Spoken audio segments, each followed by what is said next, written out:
One time for your mom, two time for your soul. Your man Shizzle just sitting back here in the shade. I ain't trying to soak up no sun. And a lot of people would say, Shan, you a New Yorker. You a traitor to New York hip-hop. If I was to be a traitor, I would be a traitor to my fucking race. Not a traitor to hip-hop.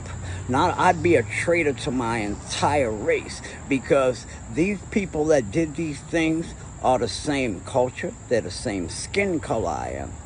We've been separated so long. So if you say, Shan, you represent New York, fuck that, why you speaking up for other states of the union? Because I'll tell you what, because New York started this shit, right? But if it wasn't for these other states that took on this art form and used it in the way that they saw fit, hip-hop wouldn't make it this far. The hard. Truth be told, New York couldn't just hold the fuck... Nigga, they love New York, but they wanted their own fucking hip-hop in their state. And so, yes, New York, we created it. And don't look at me like I'm a fucking traitor to New York. See, that's what they got us fucked up at. I don't want to motherfucking have to be a traitor to you at all. But I would be a traitor to my fucking race, which sits heavier on my heart than anything hip-hop. I couldn't give a fuck. And so I wouldn't want to fucking segregate myself from Master P. When Master P first came out, the way them niggas was dressing in the hot sun with motherfucking mink vest on in New York, we was laughing like, niggas hot down there. We used to come down here to the south, and these niggas was wearing leather bombers and shit. Niggas 100 degrees. But they wanted to be how New York was. And so when a New York nigga came, they just was trying to show, nigga, we up on that shit. But it's too hot to be wearing that motherfucker. You know what I'm saying? And Master P, when they came out, we looking at them like, you know what I'm saying? When Ice Cube and them came out, them motherfuckers know who Ice Cube and them followed? Them niggas followed G-Rap. G-Rap was the first fucking gangster rapper that was doing all Rikers Allen. Y'all like the motherfucking credit NWA and them motherfuckers for that shit. Cool G motherfucking rap. First gangster rap out this bitch that spit that shit. Alright?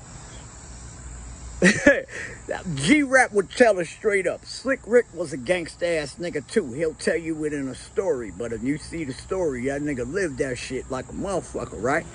But NWA wasn't the first gangster rappers, and they watched someone like G-Rap. I bet you can ask them. Fucking Snoop ran down the line. Snoop loved all the motherfucking pioneers of New York. He told me straight to my face, y'all niggas is what shaped me. Seriously. That was like one of my fucking bucket list moments. I'm sitting there motherfucking smoking spliff with motherfucking Snoop.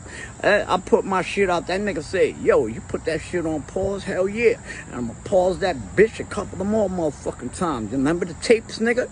Oh, that shit going on pause. But we can't be selfish.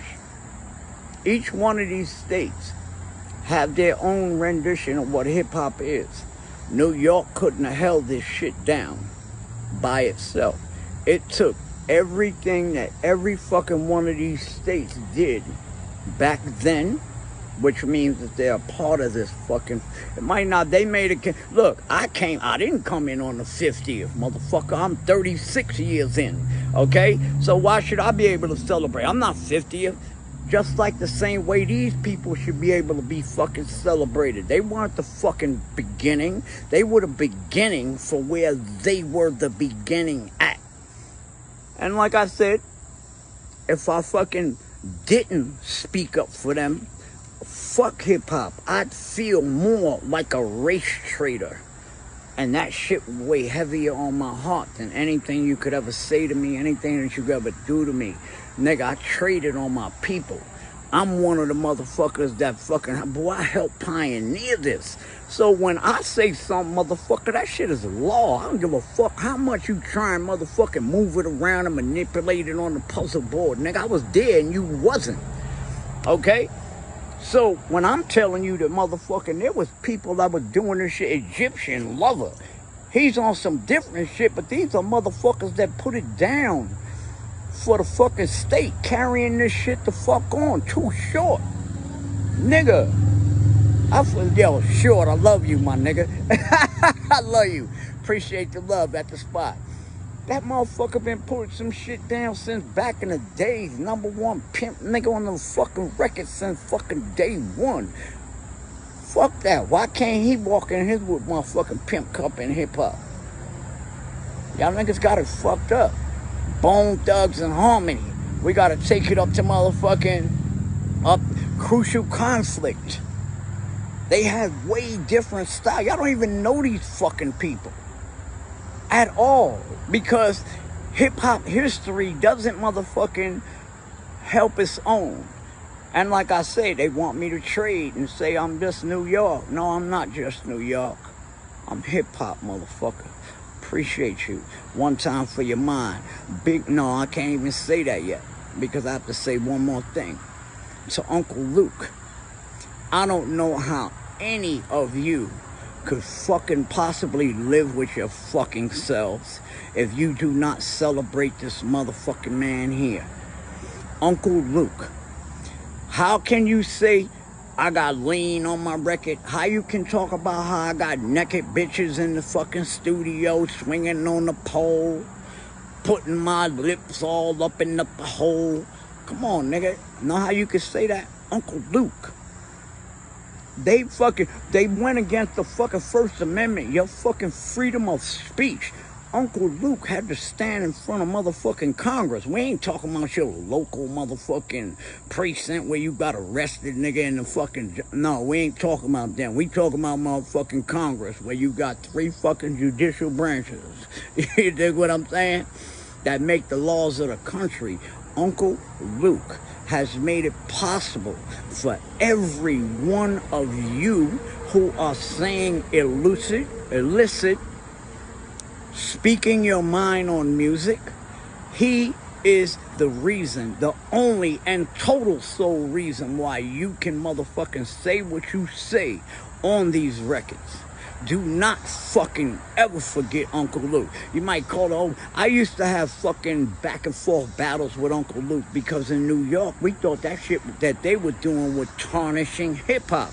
So I had battles with Uncle Luke. They used to talk about me in the magazine. I used to talk about them in the magazine. But in the end of the day, when I shoot down to Florida, and I'll fucking pop up at Luke's studio. Yo, Luke, I don't need you to show me around, nigga. Just show me where the fuck it's at, nigga. Yo, go see Mike in the studio. You think I don't remember that, nigga? Luke, I love you. My first show that I ever did in life was through Ghetto Board. What the fuck was his shit? Ghetto Style DJs. Luke Skywalker bring Shantae and us all the way down to Atlanta and skipped off with the fucking money. But he didn't know that Fly Ty had cousins that lived in the neighborhood that wasn't scared of his goons. So Ty cousin took us to Luke Mama house. And Luke Mama house, Luke, you don't fuck around. Luke Mama call that nigga, you better bring these motherfucking folks their money. Shit, whenever mama say something, because his cousin know his mama. What the fuck? But Luke was the first nigga to ever jerk us, that showed us, get your money before you get on stage, motherfucker. So you got to thank Luke for that shit, too. Luke is directly involved with you getting paid all your money before you hit stage, because that nigga ran off with all the money, had the fire department shut the fucking skating ring down and shit. Yo, it was too many people, fucking fire marshal. That nigga grabbed up all the loot and booked the fuck up out the skating ring. I remember that shit, Luke, but I love you. And none of you should not fucking forget the achievements, what he has done for this whole game of hip-hop. Your freedom of speech and things that you are saying right now are totally and solely based on what this man had to go through with the United States government to get that parental advisory sticker put on your records today. So now at this point, I would like to say appreciate you, all my old school, all across the motherfucking nation, because without you, we would not be where the fuck we are. I recognize and I see you. Salute to all of you. Uncle Luke, I'm going to take this sip for you. 1 time for your mind, 2 times for your soul. Ain't nothing standing between you and success but air and opportunity. And I feel success right now because I didn't become a race trader and let down my fucking culture. Thank you.